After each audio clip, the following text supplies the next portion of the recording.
सरकार बना रही है मेगा बैंक मर्जर की योजना। छोटे सरकारी बैंक FY27 तक बड़े बैंकों में मिलाए जा सकते हैं। उद्देश्य पब्लिक सेक्टर बैंकों PSB का ढांचा सुदृढ़ बनाना ताकि कम पर मजबूत बैंक आर्थिक विकास के अगले चरण को समर्थन दे सकें। भारत का बैंकिंग क्षेत्र एक और बड़े पुनर्गठन कंसोलिडेशन की ओर बढ़ रहा है।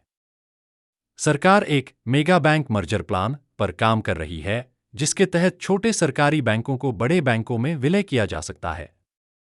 सरकारी सूत्रों ने मनी कंट्रोल को बताया कि यह कदम सार्वजनिक क्षेत्र के बैंकों की संख्या घटाकर कुछ मजबूत इकाइयां बनाने की दिशा में है। सूत्रों के अनुसार Indian overseas bank IOB, central bank of India CBI, bank of India BOI और बैंक ऑफ महाराष्ट्र BOM को Punjab national bank PNB, bank of Baroda BOB और state bank of India SBI जैसे बड़े बैंकों में मिलाने की योजना बनाई गई है। एक सूत्र ने बताया, Indian overseas bank, central bank of India, bank of India और बैंक ऑफ महाराष्ट्र को बड़े बैंकों जैसे PNB, BOB और SBI में मर्ज करने का प्रस्ताव तैयार किया गया है। इस योजना पर पहले कैबिनेट स्तर पर वरिष्ठ अधिकारियों द्वारा चर्चा की जाएगी और फिर PMO इसकी समीक्षा करेगा।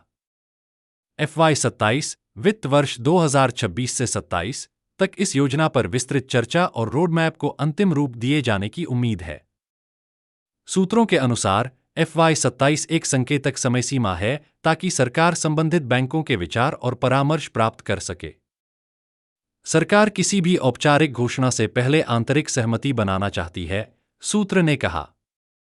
वित्त मंत्रालय से इस विषय पर टिप्पणी के लिए भेजे गए ईमेल का कोई जवाब नहीं मिला। PSB समेकन अभियान PSB कंसोलिडेशन ड्राइव, यह विकास उस समय हो रहा है जब केंद्र सरकार सार्वजनिक क्षेत्र के बैंकों के एकीकरण कंसोलिडेशन को फिर से शुरू करना चाहती है।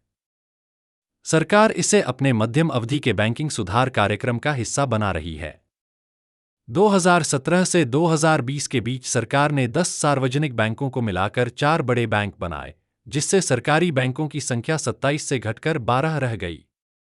इस अवधि में ओरिएंटल बैंक ऑफ कॉमर्स और यूनाइटेड बैंक ऑफ इंडिया को PNB में मिलाया गया। सिंडिकेट बैंक को केनरा बैंक में मर्ज किया गया। इन एकीकरणों का उद्देश्य था मजबूत और बेहतर पूंजी वाले बैंक बनाना जो वैश्विक स्तर पर प्रतिस्पर्धा कर सकें। मर्जर पर दोबारा जोर क्यों? सरकार का नया मर्जर अभियान नीति आयोग की उन सिफारिशों के अनुरूप है जिसमें कहा गया था कि छोटे सार्वजनिक बैंकों जैसे IOB और CBI को या तो निजीकरण या पुनर्गठन रिस्ट्रक्चर के लिए चुना जाए। नीति आयोग का सुझाव था कि केवल कुछ बड़े सरकारी बैंक SBI, PNB, BOB और केनरा बैंक को ही बरकरार रखा जाए, जबकि बाकी बैंकों में या तो सरकार की हिस्सेदारी घटाई जाए या उन्हें आपस में मिला दिया जाए।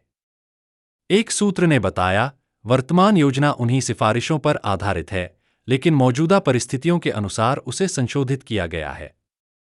फिनटेक के तेजी से बढ़ने और निजी बैंकों के आकार में विस्तार को देखते हुए उद्देश्य यह है कि सार्वजनिक बैंकों को रणनीतिक रूप से मजबूत स्थिति में रखा जाए, बजाय इसके कि वे बहुत बिखरे हुए रहें। रिकॉर्ड ऑफ डिस्कशन क्या है? रिकॉर्ड ऑफ डिस्कशन एक आंतरिक सरकारी दस्तावेज होता है जिसमें बैठकों में हुई प्रमुख चर्चाओं और निर्णयों का सार दर्ज किया जाता है।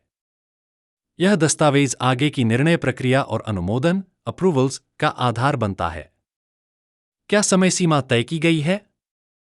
सूत्रों के अनुसार प्रस्तावों पर FY27 में अंतरमंत्रालयी चर्चा इंटरमिनिस्टीरियल डिस्कशंस होगी।